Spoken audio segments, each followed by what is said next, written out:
Votre invitée aujourd'hui, Béatrice Alia Chaker-Manja, candidate PDC au conseil administratif de la ville de Genève. Bonjour Alia Chaker-Manja. Bonjour. Merci d'être sur Radio Lac ce matin. On va commencer par votre descriptif sur le site internet pour votre campagne.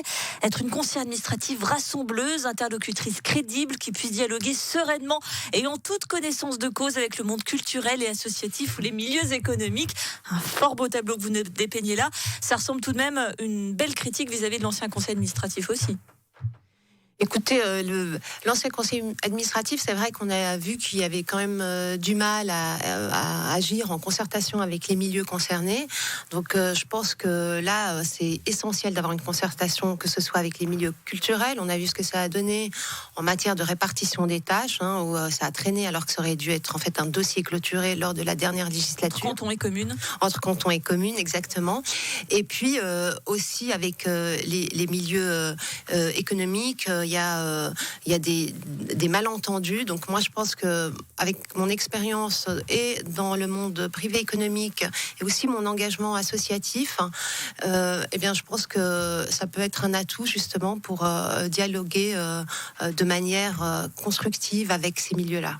Parmi vos objectifs pour la ville, un centre-ville plus attractif, mais en même temps, vous opposez au parking Clé de Rive qui, je le rappelle, doit permettre de créer 900 places de parc en souterrain, donc de trouver facilement une place de parc, et de créer des zones piétonnes en surface. Des zones piétonnes en surface, se parquer facilement, ça ressemble tout de même à un centre-ville attractif. Moi, je trouve pas que ça oppose les deux choses. Justement, je veux un centre-ville qui est attractif, qui est pas engorgé de voitures et complètement pollué. Et puis la situation. Il faut qu'on puisse y accéder à ce centre-ville. Vous pouvez y accéder. Ce parking Clé de Rive, moi, je pense que c'est un projet qui est dépassé. J'étais en commission de l'aménagement, nous l'avons étudié pendant 1 an, près de 17 auditions d'associations, de commerçants qu'on a auditionnés, d'associations d'habitants. Et la réalité, c'est que les parkings actuels suffisent amplement, celui par exemple du Mont Blanc, celui du parking Saint-Antoine, qui connaissent même une baisse de fréquentation. Donc la réalité, c'est qu'il ne faut pas opposer une zone piétonne et surtout que le parking Clé de Rive, il demande en fait un parking, mais en fait c'est pas une réelle zone piétonne qu'on nous propose, c'est en fait un bout de la rue Pierre Facio qui est piétonnisé, donc c'est complètement disproportionné. Vous êtes donc opposé à ce parking Clé de Rive. La petite subtilité, c'est que votre groupe, le PDC en ville, y est favorable. Si vous accédez au conseil administratif, il y a ce qu'on appelle la collégialité. Il faudra bien se ranger derrière l'avis de tout le conseil, même si vous n'êtes pas d'accord. Oui, bon, j'ai l'impression, en étant pour le PDC, pour la droite, même raisonnablement ambitieuse, j'ai l'impression que la majorité sera quand même contre le parking Clé de Rive, si je puis me permettre.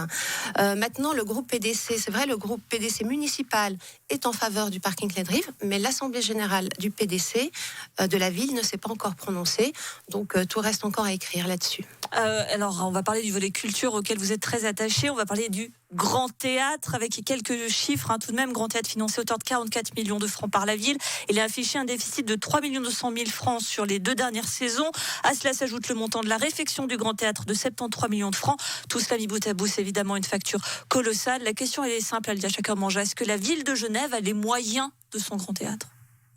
Alors, le canton et la ville et l'ensemble des communes ont en tout cas les moyens d'un grand théâtre. Je pense que les Genevoises et les Genevois... Il faut donc revoir la répartition, clairement. Il faut voir la répartition, c'est un coût important, mais si on veut un grand théâtre digne de ce nom, et je crois que les Genevoises et les Genevoises y tiennent, eh bien, il faut y mettre les moyens, mais évidemment, il faut une meilleure répartition de ces charges sur l'ensemble des communes et le canton, et aussi, il faut une meilleure gouvernance du grand théâtre. On a vu qu'il y a eu certains problèmes et certaines dépenses, disons, qui n'étaient pas nécessaires. Quand vous dites une meilleure répartition entre les communes et le canton, c'est-à-dire concrètement, le Grand Théâtre de Genève, c'est le Grand Théâtre de tout le canton de Genève, finalement ? Absolument, oui.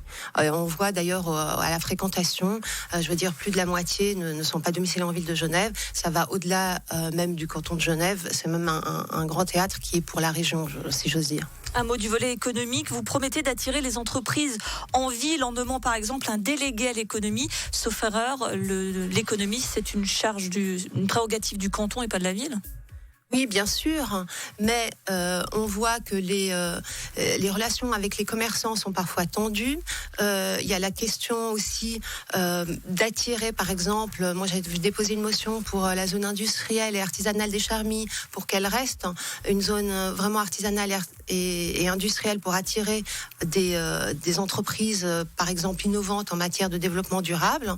Donc je trouve qu'on a quand même des compétences et puis un délégué à l'économie, pour moi, il pourrait travailler justement de manière transversale et ce serait vraiment un interlocuteur privilégié pour tous ces milieux-là, pour attirer les entreprises et pour que ça se fasse au mieux, en fait, les relations entre l'économie et la ville. Et surtout en matière de travaux aussi, on a vu qu'il y a des travaux qui empêchent vraiment les commerçants de travailler parce qu'il y a des échafaudages qui sont mis tout au long de la rue et ça, c'est des choses qui ne devraient pas arriver. Pour terminer, je vous laisse finir cette phrase. Moi, conseiller administratif de la ville de Genève, je m'engage à... Alors, je m'engage à être une magistrate rassembleuse, à l'écoute des Genevoises et des Genevois, et puis à défendre une Genève qui est innovante, ambitieuse et solidaire. Rassembleuse, crédible, connaissant du monde culturel et associatif, c'est tout sur votre site internet, c'est tout bon. Merci. Alia Chacar-Mongin.